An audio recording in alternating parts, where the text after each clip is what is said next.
Now let's jump into MLB territory, though, because it is important to preview this Dodgers-Padres game, Brett. You highlighted this for me in the rundown. Yeah, I mean, how often do you have two 24-year-old studs going up against each other?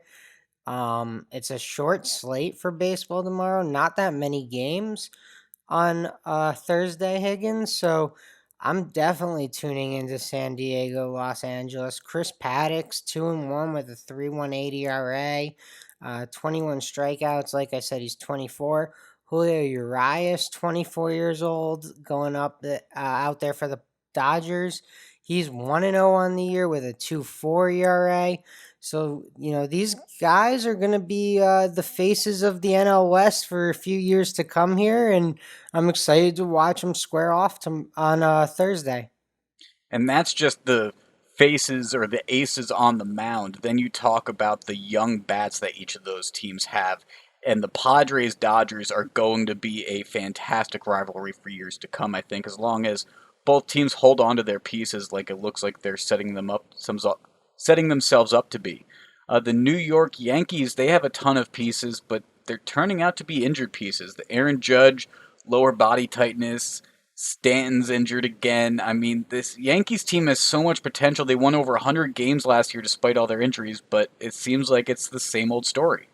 Yeah, Stanton and Judge, when healthy is always the sentence, right, Higgins? Like, we just need these Potent. guys out, or not we, but yeah, I guess Yankee fans and the New York Yankees more specifically need these guys out there.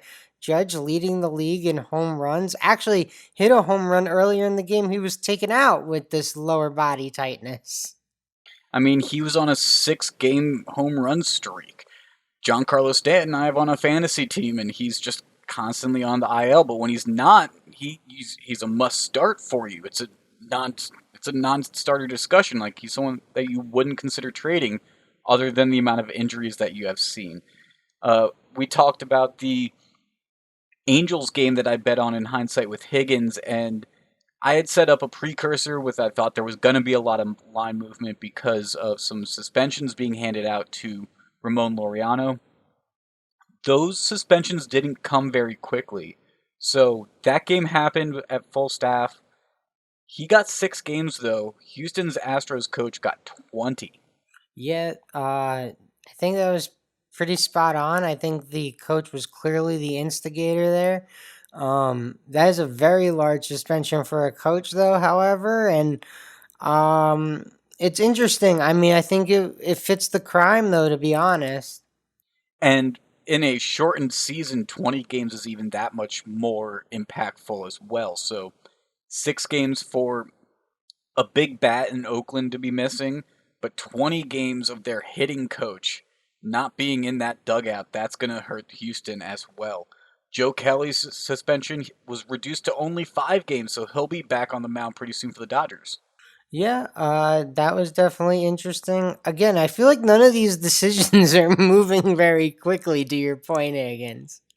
I expected a little bit faster movement, but I don't know what I was expecting of MLB. When is anything ever fast with baseball? So Yeah, I'm with you. I mean, I do think it's funny that both these incidents came against the Astros, right? And like weeks apart, and we get the decisions on the same day. Like, oh, today's the Astros file day. Here you go. and no one's talking about the Astros cheating scandal anymore. Like what was supposed to be the big headliner of this season. Everyone was going to be interested with how Houston was going to be greeted in all of these different ballparks by the fans all across the country. Well, Astros kind of got the dream scenario with no fans this year and a limited season. Yeah, it's definitely interesting to watch. Another team I'm watching though, the Chicago Cubs. They move on to 12-3 after Wednesday night. They take on the Brewers today, and I will be backing them. Unfortunately, there was no line that came out by the time we were recording, but I'll be on the Cubs. I just wanted to say that quick before we get into the games that we do have lines on, Higgins. Well, and on social media, I posted a few pics on Wednesday. One of them being the over in the Cubs game, which was at 7.5.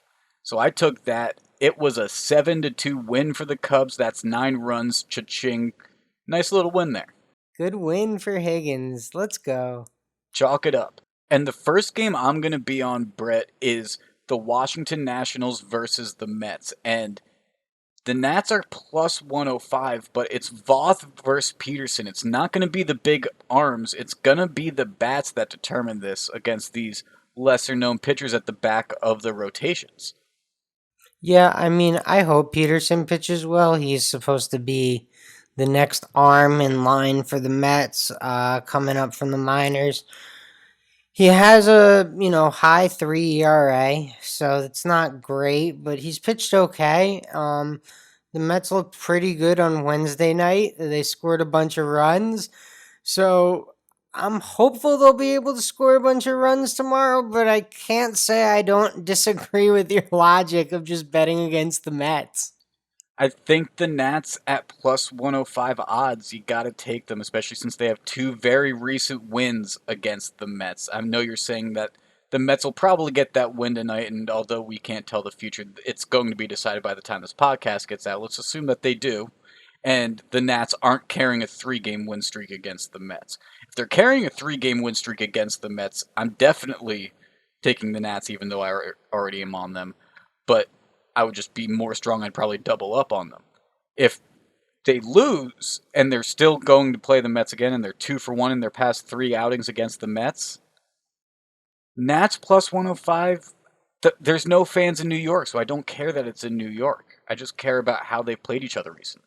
Yeah, I mean, like I said, the Mets score a lot of runs. They just always can't stop the other team from scoring a lot of runs. So, uh, the over-under's at 9 in what most people consider a pitcher's ballpark at Citi Field. So, it seems like it's going to be a high-scoring game, to your point, with not the aces on the mound.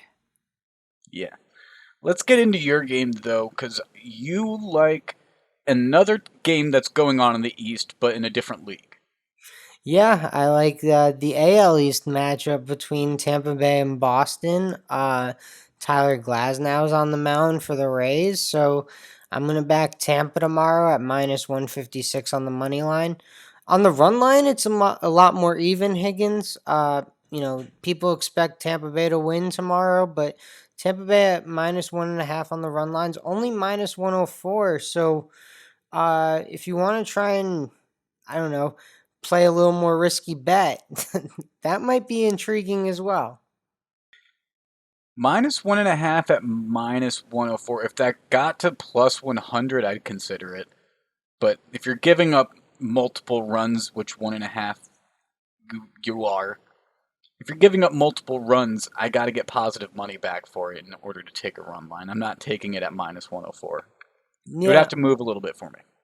Yeah, Boston also lost Benintendi to the IL. Now, he wasn't really playing so great this season for Boston, but it's significant bat out of their lineup as well, so that might be playing into it a little bit too, why it's not plus money, but I definitely see your logic. There's probably another MLB game that I'll find myself on that I'll send a tweet out on Thursday, but right now for the lines that we have for this episode, that's I'd say the bit of MLB that we have, and plus